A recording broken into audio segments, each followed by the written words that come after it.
क्या हो अगर पृथ्वी स्वयं हमें चेतावनी भेजे? क्या हो अगर उसके हृदय में कोई रहस्य छिपा हो? साल 2025 दुनिया के वैज्ञानिक पृथ्वी के आंतरिक कोर पर शोध कर रहे थे, लेकिन इस साल की खोज उनकी कल्पना से परे थी। डॉ आर्या पटेल स्क्रीन पर डेटा देख रही थी। उनका दिल तेजी से धड़क रहा था। यह सिर्फ मंदी नहीं है, कोर जैसे जीवित हो, उन्होंने डॉ मार्कस लियू से कहा।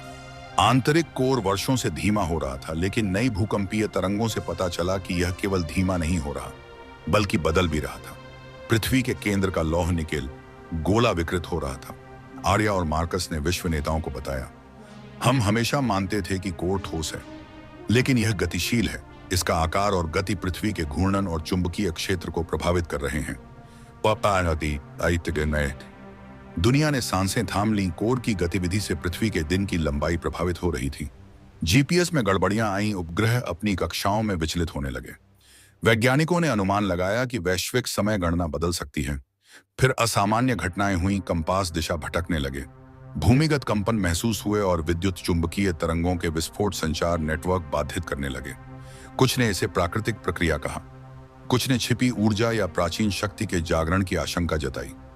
आर्या और मार्कस समाधान खोज रहे थे।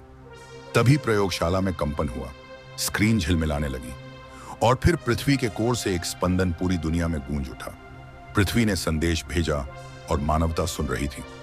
लेकिन यह चेतावनी थी या किसी बड़े रहस्य की पुकार?